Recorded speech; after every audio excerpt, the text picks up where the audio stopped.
guys, j'espère que vous allez bien. Bienvenue chez La Doa. Ok, c'est une petite vidéo spéciale. Actuellement, il y a une maman qui vit à Trois-Rivières et qui a pris les réseaux sociaux pour faire une alerte rapide à la recherche de sa fille. Sa fille, c'est une jeune femme étudiante à l'université qui a la tête sur les épaules, mature et tout, qui qui est comme évaporée, disparue. Aucune nouvelle, plus moyen de la retrouver. Est-ce qu'elle va bien? Qu'est-ce qui se passe avec elle? Actuellement, on ne le sait pas. Et puis, vous savez, des fois, dans les médias conventionnels, c'est compliqué. C'est compliqué dans les médias conventionnels. Donc, en voyant cette nouvelle passer rapidement, et j'en profite de dire, si jamais vous voyez ou quoi que ce soit, vous l'apercevez, cette petite Alexandra, n'hésitez pas à l'aviser de peut-être contacter sa famille, contacter ses parents ou quoi que ce soit. Si aussi vous voyez que peut-être elle peut être dans des conditions qu'elle n'a pas le contrôle d'elle-même, de aussi aviser peut-être les autorités. On y va sans perdre.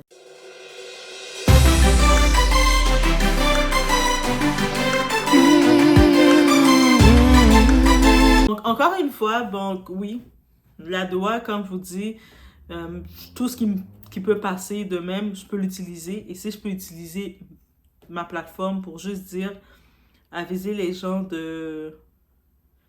d'être sensibles.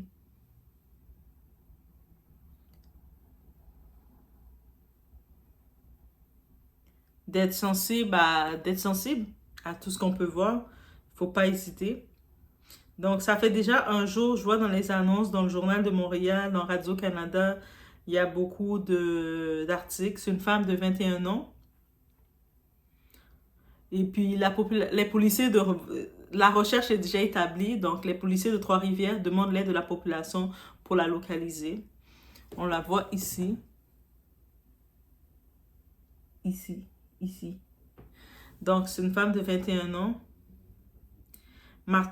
Alexandra Martine Zengo Lombayi, 21 ans. La dernière fois qu'elle a été vue, ça remonte au 2 octobre 2024 vers 15h.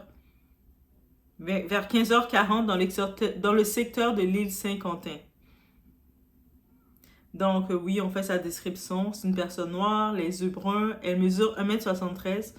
Donc, elle est quand même hauteur moyenne. Moi, je suis 1m71, donc 1m73. Donc, elle est plus haute que moi. Donc, hauteur moyenne. Moi, je dis plus haute que moi, comme ça, vous allez le voir. Mais c'est hauteur moyenne pour une femme, habituellement, qu'on dit. Elle pèse 45 kilos. La dernière fois qu'elle a été vêtue, elle portait des vêtements foncés avec un grand sac à bandoulière blanc. Donc, un gros sac blanc, là. Souvent, qu'on les appelle les sacs sportifs, faciles pour mettre les choses. Donc, toute personne qui détient, qui semble avoir aperçu de loin, de près, n'importe quoi, n'hésitez pas à contacter la police de Trois-Rivières au numéro 819-691-2929, option 6. Donc, vous savez, quand il s'agit d'une disparition, les premières 72 heures, techniquement, même 48 heures qu'on dit, sont tragiques parce que c'est là qu'il faut mettre toute l'énergie, parce que c'est des heures cruciales. Et oui, en 2024, il faut être conscient de plein de choses. Il faut être conscient de plein de choses, que le monde est méchant. Au-delà que le monde est méchant, il y a plein de réseaux, il y a plein de trafic. Même si on peut penser qu'on est dans des pays civilisés et tout, ou tout ce qu'on peut imaginer qu'on est dans les Amériques, en Occident, mais il y a beaucoup de choses qui arrivent et j'en parle à longueur de journée quand je vous parle des documentaires, quand je vous parle des gossips, de toutes ces choses-là, mais c'est pour en revenir à ça. Donc, c'était ça. Donc, je tenais vraiment à faire à ajouter aussi ce signalement. Donc, si jamais vous vous dites, hey, il me semble que je l'ai déjà vu, restez pas avec la pensée de peut-être l'avoir vu. Contactez le numéro. Dans la description, j'ai mis les numéros de la police de Trois-Rivières. Et si vous voyez quelque chose, prenez-le. Si peut-être vous pouvez la voir, elle semble pas en état d'elle-même ou quoi que ce soit, n'hésitez pas à essayer d'aller voir à quel point. C'est sûr, ne mettez pas votre vie en danger parce qu'on sait jamais. Mais essayez de faire les signalements, de prendre tout ce que vous pouvez faire pour signaler où ce qu'elle est. Parce que récemment, je voyais dans les articles, justement récemment, J'avais vu qu'ils avaient démantelé un réseau où des femmes étaient retenues malgré elles, contre leur gré, dans des hôtels à Montréal, des motels plutôt, où ce que des femmes étaient retenues contre leur gré par des réseaux criminels. Donc, on ne souhaite pas qu'elle est tombée dans un milieu comme ça, mais on ne sait jamais. Parce que dans des trucs comme ça, on ne sait jamais à qui qu'on peut faire confiance. Peut-être que toi, tu es là, tu es étudiante, tu fais tes affaires tranquilles, et puis malheureusement, tu tombes sur une personne que tu penses qu'elle est une amie, qu'elle est raisonnable, et elle vient te prendre et t'amener dans un piège, dans un trac noir, dans un repère. Donc, il faut aussi être sensibilisé sur ça. On ne sait jamais qui faire confiance. Vous allez me dire, mais on peut faire confiance aux gens. À quel point qu'on peut faire confiance aux gens, c'est rendu à se demander. Donc, bref, c'était une petite annonce rapide que j'en profite pour passer sur la doigt parce que it's about everything, mais aussi, si je peux utiliser ma plateforme pour, s'il peut y avoir des situations comme ça, et le repasser parce que je le sais que souvent, on est dans une réalité. Quand il y a des événements comme ça, on passe pas assez, on ne met pas assez en avant certains types de personnes, des personnes racisées souvent. Donc, it's about everything. OK? Donc, je vous laisse sur ce. Faites attention à vous, soyez prudents. Bonjour, je m'appelle Roselyne, je suis congolaise d'origine vivant à Kinshasa. Je suis la maman d'Alexandra, une Congolaise vivant au Canada, à Québec, précisément dans la ville des Trois-Rivières, où elle est étudiante à l'université et elle combine avec un job étudiant. Je fais cette vidéo parce que ma fille est introuvable depuis le mercredi. Le lundi, nous, on a très bien échangé avec elle, tout était normal, tout était parfait, très bien. Le mardi, son papa l'a écrit, son papa a parlé avec, lui a dit, je vais envoyer ton argent de loyer le mercredi ou le jeudi. Il s'est même excusé parce que normalement on envoie des 27, déjà les 27 ou les 28, en tout cas avant les 30. C'est ce que la coloc réclame souvent. Alors, du coup, le mercredi, on n'a pas eu à échanger avec. Le jeudi, son papa a envoyé l'argent le matin. Et après, il a écrit les messages après, comme toujours. Souvent, l'habitude, elle a l'habitude de recevoir et puis de dire, ok papa, j'ai reçu, mais là, je suis soit à l'université ou je suis à mon job étudiant. Dès que je finis, soit tout de suite après, je récupère ou bien ma journée, elle sera chargée, je vais récupérer demain, comme je n'aurai rien à faire. Ça a toujours été ça. Mais il n'y a pas eu de feedback de sa part. Le jeudi, là, quand on a envoyé l'argent. Mais on s'est dit, bon, comme toujours, parfois, elle revient toujours et tout à dire, non maman, tu sais, j'étais un peu occupée, j'étais au boulot et tout, et j'avais examen, j'étais à l'université, j'étais tout ce qui va avec. Parce que parfois, vous arrivez à parler directement, ou quand vous vous appelez, ou bien quand vous vous écrivez. Parfois aussi, il arrive, vous savez, avec les fuseaux horaires, vous pouvez laisser un message et la personne vient vous répondre après ou des heures après, vu le fuseau horaire. Alors, le jeudi, Alex n'a pas fait de signe. Ça nous a inquiétés. Alors, on s'est décidé, non, le vendredi, de contacter sa coloc. Nous, c'était le matin, eux là-bas, c'était le matin, il fallait attendre qu'ils se réveillent. Nous, c'était à 14h. Là, il était 14h, je crois 6h chez eux ou 7h. On appelle Louane. Son papa a parlé avec, mais moi aussi. Moi, je parle de mon appel à moi, à la maman. J'ai parlé, j'ai dit, allô Louane, ça va et tout. Ça fait, je n'arrive pas à joindre Alexandra. Elle me dit, oui, ça fait 2 jours que moi je l'ai vu. Moi, personnellement, j'étais à la maison et ça fait 2 jours que je l'ai vu. Et là, ça fait 2 jours, moi, je ne suis pas à la maison. Je suis chez mon copain ou chez mes parents. Et voilà. Mais vous pouvez me laisser à l'heure de ma pause, j'irai à la maison. Je vais essayer de voir si je vais la contacter, la voir et puis vous revenir vers vous. J'ai dit, mais là, je suis vraiment très inquiète, Louane. Je ne sais pas. Oui, madame, je vous comprends très bien et tout. Alors, j'attends un peu et tout, et puis je lui rappelle encore et tout. Je suis pas encore partie et tout, mais après, je pars dites-moi là combien de temps. Non, dans une demi-heure, peut-être, je serai. Ouais. J'ai dit, ok, d'accord. Après, tout de suite, après, quand c'est approche, elle m'envoie un SMS, parce qu'avec eux, avec Louane, je ne parle pas sur WhatsApp. C'est juste l'appel normal. L'appel normal et tout. Donc, elle me fait un SMS pour me dire, faites-moi, rappelez-moi, j'ai la suite, et j'ai les nouvelles de mon coloc. Je rappelle tout de suite. Allô? Oui, j'ai mon coloc qui m'a dit qu'il a déposé le mercredi à l'île de Quentin. J'ai dit, un coloc? J'ai dit, mais Louane, je ne savais pas qu'il y avait un coloc. J'ai pensé que vous habitez que vous deux, ma fille et vous et tout. Elle me dit, non, il y a un coloc. Et après, il y a votre fille et l'autre coloc. Bon, personnellement, je me suis dit, si déjà ma fille ne m'avait jamais dit qu'il y avait un coloc, peut-être elle s'est dit, vous savez, nous sommes des mamans africaines, on est parfois un peu parano et tout, je n'avais peut-être pas accepté qu'elle habite là où il y a un garçon parce que je savais qu'il n'y avait que la fille ou laquelle, c'est elle la maîtresse, qu'on a fait les bails et voilà. Et savait qu'elle on est toujours en contact. Et sur les vidéos qu'elle avait envoyées, bref, je savais que Alex n'habitait qu'avec Louane. Je n'étais pas au courant du colloque. Bref, ça. Après, elle me dit, je lui demande, passe-moi le numéro du colloque en question. Elle dit non, déjà, je savais qu'il ne va pas vous répondre et tout, parce qu'il a travaillé de nuit, il est rentré, il va dormir. J'ai dit, bon, puisqu'il vient de vous donner l'information maintenant qu'il a eu Alex, il a déposé Alex à l'île de Cantan. Donc, je pense que je suis sa maman, je suis inquiète. Il peut aussi me donner la même information, comme ça que je puisse parler avec lui. Je vous envoie quand même le numéro, mais je sais qu'il ne répondra pas. Elle envoie le numéro, j'appelle, il ne décroche pas, il ne décroche pas, il ne décroche pas. Et puis après, finalement, il décroche quelques temps après et j'attends la voix de Louane à côté. Donc j'ai compris que Louane, elle avait pris justement sa pause en question pour aller à la maison pour vérifier comme il m'avait dit.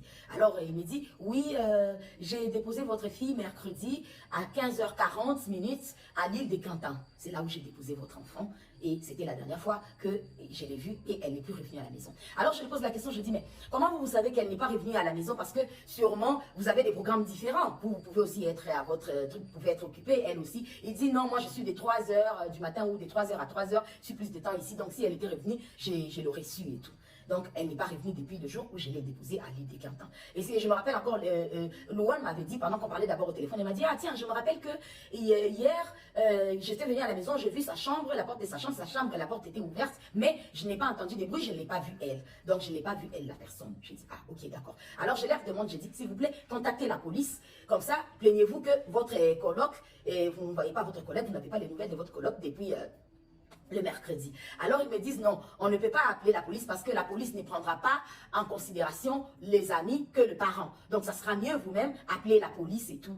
J'ai dit non, mais je préférerais que vous appeliez la police. Maintenant qu'on était en train de parler, ils m'ont texté un SMS, le numéro de la police. J'ai dit mais j'aurais quand même aimé que vous aussi, vous appelez la police et après comment je vais appeler la police? Vous dites à la police que sa maman aussi s'est plaint auprès de nous et c'est comme ça qu'on vous appelle pour savoir comment est-ce que, voilà,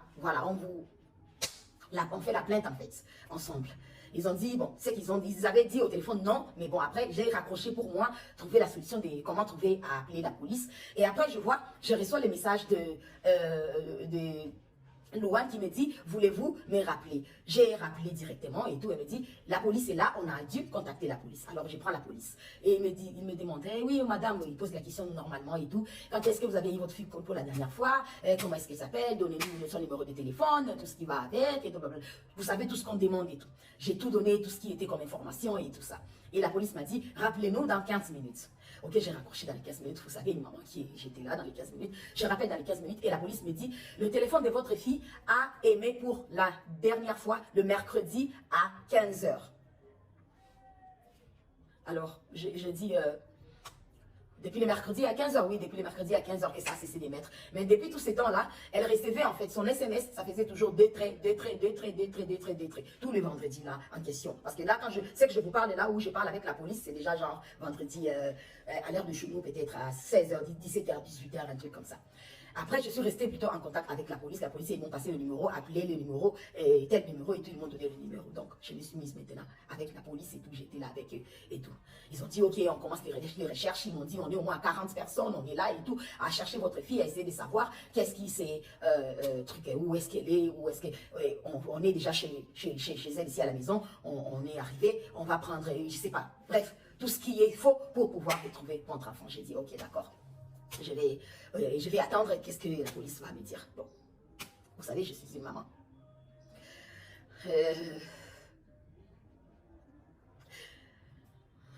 J'ai envoyé ma fille au Canada pour aller étudier parce que le Canada, c'est un très beau pays, un très bon pays qui offre des choses tellement meilleures, qui est la sécurité déjà premièrement.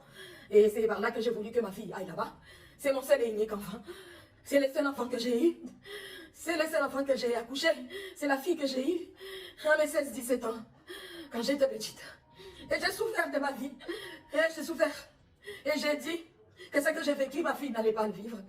Il fallait que je me batte pour pouvoir offrir une vie meilleure à ma fille. Alors, c'est pourquoi j'ai envoyé ma fille au Canada pour aller étudier. Je suis une mère à ce moment, tellement triste. Mais Alex, j'aimerais te dire, ma fille, reste forte. Je n'arrêterai pas de te chercher jusqu'à ce que je te retrouverai, mon enfant. mon bébé. On a un slogan, ma fille et moi. Alex et maman contre le monde entier. Et je lui dis toujours, si quelque chose t'arrive, qu'est-ce qui m'arrivera à moi? Elle répond, tu vas mourir. Mais Alexandra, je vais mourir. Hein.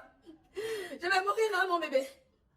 Parce que j'ai passé dans les messages, comme je vous dis, les téléphones, les WhatsApp de ma fille, a continué à passer tous ces vendredis-là, depuis là toute la journée, jusqu'à le dernier message à 1h05 de la nuit du vendredi à samedi, que plus rien entrait, comme si elle était sur Internet et puis on a coupé Internet, ou soit le téléphone est tombé le bat, parce que déjà, l'appel déjà normal ne passait plus. Et la police aussi avait déjà vu que le téléphone avait cessé d'émettre depuis le mercredi.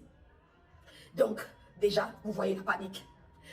Et déjà, on était encore dans l'espoir à voir comment est-ce qu'elle répondait, comment est-ce qu'elle recevait sur les SMS et tout. Mais ce que j'ai trouvé bizarre, c'est que connaissant ma fille, parce que c'est mon bébé, c'est ma princesse, c'est mon enfant, tout ce que j'ai eu, ou tout ce que j'ai fait, ou tout ce que j'ai été dans mon passé, où je ne sais pas ce que je peux dire comme adolescente, comme je ne sais pas quoi, j'ai dit, ma fille ne vivra pas la souffrance que moi j'ai vécue. Ma fille ne vivra pas tout ce qui est noir, tout ce qui est quoi que ce soit. Et c'est une fille que j'ai élevée dignement. Pour ceux qui connaissent Alex, c'est pas qu'elle est antisociale, mais c'est quelqu'un qui est tellement réticente, qui est tellement polie, qui aime tellement les gens, et qui est serviable, qui est bienveillante, qui aime Dieu, qui prie beaucoup. C'est une fille que j'ai appris dans la vie de suivre le Seigneur, donc de vraiment de connaître Dieu, parce que Dieu a fait des merveilles pour moi, parce que déjà à arriver à ce que j'ai vécu, et jusqu'à arriver à tout ce que j'ai vécu, elle et moi, tombée enceinte à 16 ans, 17 ans, pour, voilà, et puis avoir mon enfant, il faut déjà imaginer qu'est-ce que j'ai dû endurer pour arriver là et tout, à passer par le Cameroun où elle est née, et Congo-Kinshasa, partir Lubumbashi, et revenir ici, et partir en Afrique du Sud où elle a fait les études encore, et après l'envoyer au Canada pour l'université. Donc vous pouvez bien imaginer le parcours que j'ai fait. Donc je me suis donné, battu, bec et ongle. Moi je ne vis que pour mon enfant. Je ne vis que pour ma princesse. Je ne vis que pour mon enfant. Alors je demanderai à toute personne qui pourra avoir des nouvelles, je ne sais pas, des indices, quelque chose qui pourra nous aider, qui pourra aider la police canadienne, parce que la police canadienne, elle travaille, elle continue encore à travailler maintenant. Mais je pense que par mon devoir de mère, je ne peux pas rester comme ça. Il faut bien que je fasse... il faut bien que j'alerte le monde. Il faut bien que je ne peux pas rester comme ça meurtrie. C'est pourquoi j'ai fait cette vidéo. Alex, retiens bien que maman n'arrêtera pas de te chercher. Maman n'arrêtera pas de te chercher jusqu'à te retrouver. Non, maman n'arrêtera pas. Et le Seigneur est avec toi. Le Seigneur sera toujours avec toi. Et le Seigneur ne va pas t'abandonner. Le Seigneur ne va pas m'abandonner moi. Le Seigneur ne m'abandonnera pas. Alors je vous en supplie, aidez-moi à retrouver ma fille. Aidez-moi à retrouver mon bébé. Cela fait des jours que je ne bois pas, je ne mange pas, je ne dors pas. Je ne sais même plus comment fermer l'œil ni comment vivre. Je demande à tous ceux qui vivent à Trois-Rivières, s'il vous plaît, aidez-moi à retrouver mon bébé. À toute personne qui a des nouvelles d'elle, aidez-moi à retrouver cette fille, cette jeune fille qui est venue au Canada parce que c'est un beau pays qui offre tellement de choses. Un pays avec beaucoup de sécurité, un pays pour un avenir meilleur. Comme j'ai toujours dit, comme je lui ai toujours dit, je dis ce que j'ai pas eu. Toi, je vais te l'offrir à toi, mon bébé. Toi, tu l'auras. Aidez-moi. Aidez-moi, je suis une maman perdue. Je suis une maman perdue et je suis une maman triste. Je suis une maman qui ne sait pas quoi faire. Qu'est-ce que je vais faire en ce moment? Mon bébé me manque. Mon bébé me manque. Mon bébé me manque. Contactez la police canadienne. Contactez la police québécoise, la police de Trois-Rivières, la police de, je ne sais pas, du monde entier. Tout ce que vous pouvez contacter, je ne sais pas, mais aidez-moi. Aide-moi à pouvoir boire de l'eau, aide-moi à pouvoir dormir, aide-moi à pouvoir manger, aide-moi à pouvoir continuer à vivre. Parce que sans ma fille, ma vie prendra fin. Parce que je l'appelle ma vie, je l'appelle mon essentiel. Elle passe avant tout. Elle, c'est ma vie. Elle, c'est mon tout. Aidez-moi. Je ne vis plus. Je ne vis plus. Je n'ai plus de vie. Je n'ai plus de vie. Je ne sens pas.